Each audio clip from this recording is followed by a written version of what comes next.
Good evening all of you. कैसे हैं आप लोग? सीख रहे हो, समझ रहे हो, आगे बढ़ रहे हो। सबसे पहले आज आपको बता दूं, एक बहुत ही खतरनाक और बहुत ही अच्छा ETF के बाद में डिस्कस करने वाला हूं, और बिल्कुल भी इस वीडियो को बिल्कुल भी स्किप मत करना, आपको बहुत मजा आने वाला है। ठीक है, फोकस यहां पर रखना, बिल्कुल भी वीडियो को स्किप मत करना। यहां पर हम पहले मैं आपको बता रहा हूं निफ्टी 50, और निफ्टी 50 के जैसा ही आपको एक शानदार ETF जो है वो आपके साथ इंट्रोड्यूस करूंगा। पहली बार इसके ऊपर वीडियो बना रहा हूं, फोकस यहां पर रखना, बिल्कुल भी अपने फोकस को डाइवर्ट मत होने देना। पूरा समझाऊंगा कि भाई इसमें स्टॉक्स कौन कौन से हैं, कैसे काम करता है, हर एक चीज आपको अच्छे से एक्सप्लेन करूंगा स्टेप बाय स्टेप। ओके, अब ये जो ETF है ये आपका जैसे बोले ना कि निफ्टी 50 से अच्छा रिटर्न देता है। चाहे वो कंपेयर कर लो आप 10 ईयर्स में, चाहे वो आप कंपेयर कर लो लास्ट 5 ईयर्स में जहां पे कोविड भी आया था। तो ये हर एक चीज आपके साथ डिस्कस करूंगा। फोकस यहां पे रखना। नई हो इस चैनल पे, चैनल को सब्सक्राइब कर दो, इसी टाइप की लर्निंग वीडियोस आपको लगातार मिलती हैं। ठीक है, चैनल को सब्सक्राइब कर दो। शाम को 5 बजे आपको डेली निफ्टी बैंक निफ्टी का एनालिसिस मिलता है। डेली 7 PM पे, 7 AM पे आपको सुबह FIS DIS का एनालिसिस मिलता है। तो बिल्कुल भी वीडियो को मिस मत करो, चैनल को अभी सब्सक्राइब कर दो। ठीक है, अब आते हैं सर टॉपिक पे। हमारा ये देखो, ये है आपका निफ्टी 50 ऑल टाइम हाई पे चल रहा है। आज भाई ऑल टाइम हाई मारा, बहुत ही अच्छी बात है। वो हमने अपना प्राइस एक्शन एनालिसिस में हमने बात करी होगी, आप जाके वो वीडियो देख लो। शाम को 5 बजे आ चुका है ना। ये देखो यार, इसका चलने का तरीका देखो क्या है। इसको अगर मैं थोड़ा सा ऐसे दिखाऊं आपको, तो ये देखो यहाँ से ये जो चल रहा है तो थोड़ा सा बीच में फंसा हुआ है ना। ये फंसा हुआ, फिर ऊपर गया, फिर यहाँ पे भी थोड़ा फंसा हुआ है ना। अब मैं आपके साथ एक नई ETF को इंट्रोड्यूस कर रहा हूँ, समझना। इसका नाम है निफ्टी अल्फा 50। ठीक है, अब इसका चार्ट देखो, स्ट्रेट है एकदम, हल्का सा डिप, फिर स्ट्रेट, हल्का सा डिप, फिर स्ट्रेट। देख लो भाई आपके सामने, ये है Nifty alpha 50। Okay, Nifty alpha 50 है क्या सर? पहले तो ये बताओ। देखो भाई, जो टॉप 300 कंपनीज हैं, ठीक है, टॉप 300 कंपनीज होती हैं जो मार्केट कैप के हिसाब से या मार्केट में परफॉर्मेंस के हिसाब से, उनमें से जिनका अल्फा, अल्फा क्या होता है? अल्फा ये होता है, जैसे सपोज करो एक स्टॉक है TCS है ना, और एक है आपका सपोज करो ITC है ना, दो स्टॉक में ले रहा हूं। अब क्या हुआ, और बीच में है आपका निफ्टी। ये मैं 3 कंपनी लेता हूं। निफ्टी ने सपोज करो आपको रिटर्न दिया 15% है ना, निफ्टी ने रिटर्न दिया है 15%। ITC ने रिटर्न दिया है सिर्फ 12% साल का, एक साल का, और TCS ने दिया है 20%। तो क्या हुआ इसमें, क्या हुआ आपका, TCS ने क्या है, एक अल्फा जनरेट किया है 5% का, कि जो आपने बीट करा, जितने परसेंटेज से आपने बीट किया वो उसका अल्फा हो गया।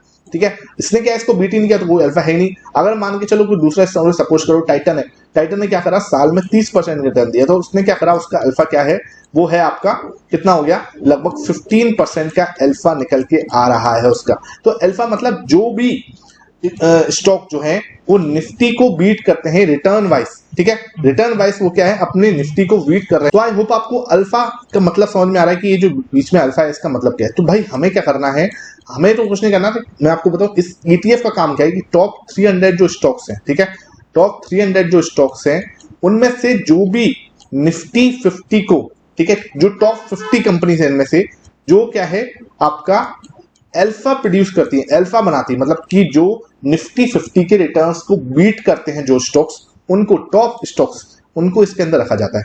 सपोज करो भाई निफ्टी 50 को टॉप 100 स्टॉक्स ने क्या करा, बीट कर दिया। भाई कुछ ने 20% से बीट किया, कुछ ने 2% से बीट किया, किसी ने 5% से बीट किया, जैसे कि मैंने अभी बताया कि भाई 20% रिटर्न दे दिया, 5% से बीट कर दिया। ठीक है, किसी ने 17% रिटर्न दिया, 2% से बीट कर दिया, किसी ने 30% रिटर्न दिया तो 15% से बीट कर दिया, है ना। तो जिसने जैसे जो टॉप ऑर्डर होता है, जिसने भाई 20% से बीट किया है उसको क्या करेंगे, पहले रखेंगे। उसके बाद जिसने 15% से बीट किया उसको उसके बाद रखेंगे, जिसने 5% से बीट किया उसको यूं रखेंगे। तो इस टाइप से क्या है, जो टॉप 50 कंपनीज होती हैं वो इसके अंदर आ जाती है। समझ में आया होगा आपको कि जो निफ्टी अल्फा 50 के अंदर जो स्टॉक्स हैं वो कैसे जो है अपने आप रिशफल होते रहते हैं। ये अपने आप होते रहते हैं, इसमें कुछ फंड मैनेजर की कोई वो नहीं होता है, सिस्टमेटिक तरीके से होता है, अपने आप होता है। तो इसमें कुछ ऐसा आप ये कोई टेंशन लेने की जरूरत नहीं कि हाँ आपको कोई ऐसा कुछ एक्टिवली मैनेज होता है, नहीं, बिल्कुल भी एक्टिव नहीं होता। ETF है, अपने आराम से नॉर्मली काम होता है। अब इसका जो परफॉर्मेंस है, जो मेन चीज है, देखो इसके अंदर सबसे प्लस पॉइंट क्या है। एक तो प्लस पॉइंट ये है कि भाई जो निफ्टी 50 के स्टॉक्स हैं वो 50 स्टॉक्स नहीं है इसके अंदर, ठीक है, लेकिन निफ्टी 50 के अंदर 20 स्टॉक ऐसे होंगे जो क्या हो रहा है, निफ्टी 50 को बीट कर रहे हैं, अल्फा बना रहे हैं, अल्फा जनरेट कर रहे हैं। ठीक है, वो इसके अंदर हो गए। फिर नेक्स्ट 50 जो होता है, जूनियर 20 जिसे हम लोग बोलते हैं, निफ्टी नेक्स्ट 50, उसके अंदर सपोज करो 50 स्टॉक है, तो 50 में से कोई 10 स्टॉक उसके अंदर भी होंगे जो क्या कर रहे होंगे, वो बीट कर रहे होंगे निफ्टी 50 के रिटर्न को, तो अगेन इसको ऐड कर देंगे। ऐसे करके टॉप 50 कंपनी के अंदर सपोज करो आगे और 20 स्टॉक ले लें, तो टॉप 50 कंपनियां इसके अंदर आ जाती हैं। ये चीज आपको समझ में आ गई। अब क्या होता है, ये जो है आपका निफ्टी 50 से ज्यादा रिटर्न देता है। अगर मैं इसका लास्ट 10 ईयर्स का रिटर्न देखूं, ठीक है, लास्ट 10 ईयर्स का रिटर्न अगर मैं इसका निफ्टी अल्फा 50 का निकाल के देखूं, तो इसका अप्रोक्सीमेट रिटर्न है 20%, 26% सीएजीआर से ये ग्रोथ दे रहा है। 5 ईयर से अगर मैं निकाल के देखूं इसका 5 ईयर से, तो ये जो है लगभग अपना 31% के सीएजीआर से, इसमें कोविड वाला ईयर भी है, ठीक है, ये इसको बीट कर रहा है। मतलब ये इसका रिटर्न है, और ये ऑब्वियसली निफ्टी 50 से बहुत ज्यादा रिटर्न बना के जनरेट करके और कंसिस्टेंटली, एक नहीं, 1 साल की बात नहीं कर रहा हूं, 2 साल की बात नहीं कर रहा हूं, 5 साल की बात कर रहा हूं और 10 साल की बात कर रहा हूं। 1-2 साल तो चलो हो सकता है कि कोई भी इंडेक्स या कोई भी ETF जो है वो निफ्टी 50 को बीट कर ले, लेकिन कंसिस्टेंटली अगर कोई बीट कर रहा है तो उसके अंदर कुछ दम तो है भाई, ठीक है, ये बात आपको समझ में आ गई। अब बात करते हैं भाई इसकी कंपैरिजन की। आप एक बार को ये चार्ट देखो, सिंपल, एक बार वीडियो को भले पॉज कर दो, एक बार ये चार्ट देखो, इसका ऊपर जाने का तरीका है, हालांकि देखो जा ऊपर ही रहे हैं दोनों, है ना, दोनों ऊपर ही जा रहे हैं, कहीं भी कोई दिक्कत नहीं है, लेकिन एक इसका तरीका और एक इसका तरीका देखो, ये यहां से देखो कितना स्मूथ ऊपर गया। 2023 के अप्रैल से चेक करो, है ना, 25,000 से सीधा 55,000, है ना, 25,000 से 55,000 गया। कितना रिटर्न दिया इसने, परसेंटेज वाइज रिटर्न भी निकाल लेता हूं मैं अप्रैल से, ठीक है, 2023 अप्रैल से मैं बता रहा हूं, सीधा स्ट्रेट मूवमेंट 123% का रिटर्न, है ना, सीधा। और ये देखो आप इसका अप्रैल से, यहां से अगर मैं निफ्टी 50 की देखूं तो निफ्टी 50 सिर्फ और सिर्फ आपका 40% रिटर्न। अब मैं ये नहीं कह रहा कि भाई ये जो है ये उससे भी ज्यादा रिटर्न देने वाले स्टॉक बैठे, ETF बैठे हुए हैं, मैं ये नहीं कह रहा कि आपने इसने अच्छा परफॉर्मेंस दिया है, मैं इसको बता रहा हूं कि इसके अंदर जो स्टॉक्स है ना, वो आपको बेस्ट स्टॉक्स मिल जाते हैं कहीं ना कहीं। निफ्टी अल्फा के अंदर जो स्टॉक्स मिलते हैं ना, वो आपको बेस्ट स्टॉक मिलते हैं। मैं आपको इंट्रोड्यूस करा दूं, ये आपका निफ्टी अल्फा 50 है, ओके, एक बार जरा ओपन हो रहा है, इसके लिए मुझे 1 सेकंड दे दो, हाँ ये हो गया। अब यहां पे आप जो स्टॉक्स देखोगे ये है इसके अंदर, ठीक है, सबसे पहले फाइनेंशियल सर्विसेज है, इसमें 28% पार्ट है इसका। दूसरे नंबर पे है कैपिटल गुड्स का, जो कि ऑलमोस्ट 18.59% 19% के आसपास का पार्ट है इसके अंदर। उसके बाद आता है तीसरे नंबर पे जो है वो है आपका पावर। उसके बाद चौथे नंबर पे जो है आपका वो आ जाता है हेल्थ केयर। हेल्थ केयर के बाद आता है रियलिटी। उसके बाद आता है आपका ये कंस्ट्रक्शन के बाद IT आ गया आपका। IT के बाद कंज्यूमर ये ड्यूरेबिलिटी जो होते हैं। उसके बाद आपका ऑटोमोबाइल्स, कंज्यूमर सर्विसेज हो गई। उसके बाद मेटल्स है और आपका FMCG ये है, ठीक है। अगर मैं इसमें टॉप स्टॉक देखूं तो फाइनेंशियल सर्विसेज के अंदर अगर मैं इसको खोलूं तो देखो ये आपके सामने स्टॉक आ जाएंगे। ये देखो BSE है इसके अंदर, PFC है, MCX है, IRFC है, एंजल वन है, पॉलिसी बाजार, PNB, ये लैक लिमिटेड, इंडियन AB, कैन बैंक, ये सब कंपनियां। इसमें सबसे बड़े जो है BSE है और IRFC, दो बहुत बड़ी कंपनियां हैं जो इसके अंदर लीड कर रही हैं फाइनेंस के अंदर, ठीक है। ये हमारा फाइनेंस था। उसके बाद अगर मैं देखूं कैपिटल गुड्स अगर मैं देखूं, ठीक है, तो कैपिटल गुड्स के अंदर कौन कौन सी कंपनियां हैं। सुजुलॉन इसके अंदर आ रहा है। देखो सुजुलॉन जो है आपका जो बहुत ही जिसे बोलते हैं ना कि बीटन स्टॉक है एक तरह से, लेकिन अब अच्छा परफॉर्मेंस करता हुआ दिख रहा है। HAL का नाम सुना है आप सबने, ठीक है, बहुत अच्छा HAL, BHEL, ठीक है, ये बड़ी बड़ी कंपनियां, BEL, ये सब इसके अंदर है, ओके।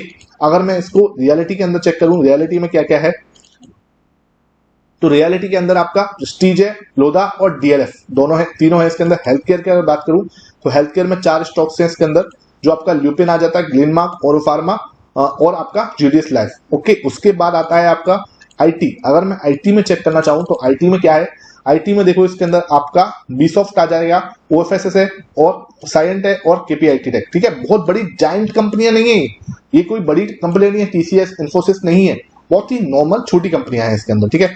अब आगे चेक करें हम लोग और इसके अंदर क्या हो रहा है। यहां पे अगर मैं चेक करूं तो इसके अंदर ट्रेंड, IND होटल, जोमेटो, है ना, ये आ गया। तो ये कहीं ना कहीं मेटल्स के अंदर चेक कर लेते हैं, तो मेटल्स में आपका हिंद कॉपर और GSL, ठीक है।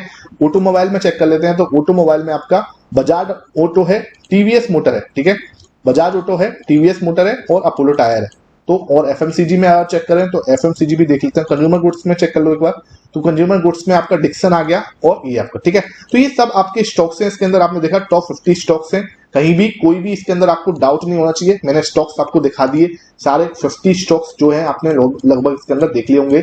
सेक्टर्स भी मैंने आपको दिखा दिए, लगभग इसके अंदर अच्छे खासे 8 से 10 सेक्टर हैं और अच्छे स्टॉक्स हैं। उन सेक्टर्स के अंदर बहुत ही ज्यादा जैसे बोलते हैं बड़ी हैवी कंपनीज भी नहीं है और ऐसे भी नहीं है कि बिल्कुल ही स्मॉल कैप है, बहुत ही अच्छे एक तरह से डाइवर्सिफाइड सेक्टर प्लस ये जो है ईटीएफ बना हुआ, ठीक है। अब आता है सर ईटीएफ तो बता दिया आपने, ये परफॉर्मेंस भी दिखा दी कि 125% की रिटर्न दे दी है भाई इसने, ठीक है। ये सब आपने दिखा दिया। अब भाई इसको करना कैसे है, काम कैसे होगा, ये तो बता दो भाई। इसके अंदर जो है आपको ये अल्फा करके ईटीएफ है, ठीक है। अल्फा ये कोटक का है, पहले इसको कोटक अल्फा बोलते थे, अब इसका नाम अल्फा करके आप सर्च करोगे मिलोगे। सिर्फ और सिर्फ 53 रुपीज का है ये, 53 रुपीज का। जैसे एक स्टॉक को बाई करते हैं वैसे ही हम इसको बाई कर सकते हैं। मैं आपको एक डिस्क्लेमर क्लियर दे दूं, I am not SEBI registered, तो आपको कोई बाई सेल रिकमेंडेशन नहीं दे रहा मैं भैया, बिल्कुल भी कोई बाई सेल रिकमेंडेशन नहीं है, कोई इन्वेस्टमेंट एडवाइस नहीं है, नहीं करना, बिल्कुल मत करना। मैं सिर्फ आपको education analysis for learning purpose से बता रहा हूँ, ठीक है। कल को ये नीचे आ जाए तो आप मुझे बोलो कि सर ये नीचे आ गया, तो ये कोई मैं आपको इन्वेस्टमेंट एडवाइस नहीं दे रहा। आप फिर भी अगर कोई ट्रेड करो तो अपने फाइनेंशियल एडवाइजर से कंसल्ट करके करना, ठीक है। लेकिन मैं आपको बता रहा हूँ, सिखा रहा हूँ, समझा रहा हूँ, ठीक है, कि भाई इसके अंदर अगर हल्का सा भी टिप हमें मिलता है, थोड़ा सा भी, हमें ऐसे नहीं है कि आप यहाँ पे आके इन्वेस्ट कर दो, नहीं। आपको जब भी इसके अंदर हल्का सा रुकावट दिखती है, जैसे यहाँ हमें हल्की सी रुकावट दिखी, ठीक है, यहाँ हमें हल्की सी रुकावट दिखी, तो और ऐसी रुकावट हमें मिलती है। अब जैसे ये हो गया, तो यहाँ पे अगर हम थोड़ा सा एक जिसे बोलते हैं ना बॉक्स बनता हुआ दिखे हमें, ठीक है, तो एक अच्छा ब्रेकआउट इसके जैसे स्टॉक के अंदर या स्टॉक बोलो या इसके जैसे ईटीएफ के अंदर होता हुआ हमें दिखता है। लास्ट अप्रैल से हमें इसी ट्रेंड में चलता हुआ दिख रहा है। सर पहले क्यों नहीं था? देखो भाई पहले की बात ये अलग है इस समय पे, क्योंकि ईटीएफ पे इतना फोकस नहीं था, ईटीएफ इतना ज्यादा पॉपुलर नहीं थे, लेकिन अब जाके ईटीएफ का जो है जमाना आ गया। पिछले 2 साल से everyone is talking about ETF, जो लोग सीख रहे हैं वो एक्सचेंज ट्रेडेड फंड को समझ रहे हैं, ठीक है। तो यहां से अगर इसके अंदर आपको कोई बॉक्स मिलता है, यहाँ पे आपको कोई बॉक्स मिलता है इस टाइप से आगे चलते हुए, यहाँ पे आपको अगर कोई बॉक्स मिलता है तो वी कैन थिंक अबाउट कि हाँ यहाँ पे हम थोड़ा सा पैसा लगा सकते हैं और वहां से हम अपना एक अच्छा रिटर्न बना सकते हैं। कोई ऐसी दिक्कत वाली बात नहीं है। आई होप पूरा सेशन आपको समझ में आया हो, अल्फा आपको समझ में आ गया हो। अल्फा नाम से समझ में आ रहा है कि ये इसके अंदर जो टॉप निफ्टी 50 को बीट करने वाले जो स्टॉक्स हैं वो ही शामिल होंगे, ठीक है। तो कहीं ना कहीं हमें अच्छा एक मार्केट के अंदर हमें एक एज देता है, ठीक है। इसमें हमें मार्केट के अंदर कहीं ना कहीं एज मिल जाता है, तो वो चीज आपको थोड़ा अच्छे से समझ में आ रही होगी। फिर भी अगर आपके कोई डाउट बचे रह गए हैं, नीचे आप कमेंट सेक्शन में पूछना, मैं आपके लिए एक और कोई अगर डाउट सेक्शन वाला वीडियो बनाना होगा डेफिनेटली मैं आपके साथ वीडियो शेयर करूंगा। आपका एक एक कमेंट पढ़ता हूं मैं भाई, ठीक है। ये मत सोचना कि मैं आपका कमेंट नहीं पढ़ता, हर एक कमेंट में आपका जो भी आप नीचे डालते हो मैं हर एक कमेंट पढ़ता हूं और वहां पे जो बेस्ट हो सकता है आपके लिए उस प्रॉब्लम का सोल्यूशन लेके आता हूं, ठीक है। तो ये अपना कमेंट फीडबैक जरूर नीचे छोड़ा करो, वो एक एक फीडबैक एक एक कमेंट मेरे लिए बहुत मोटिवेशन का काम करता है, ठीक है। आई होप आज का सेशन अच्छा लगा हो। फिर भी कोई डाउट, कोई प्रॉब्लम, कोई चीज रही हो नीचे जरूर पूछ लेना। Thank you for watching this video. Last में डिस्क्लेमर मैं आपको दे दूं अगेन, यहाँ पे कोई बाई सेल रिकमेंडेशन नहीं है, I am not SEBI registered. आपको फिर भी कोई बाई सेल करना है अपने फाइनेंशियल एडवाइजर से कंसल्ट करके करना। Thank you for watching this video.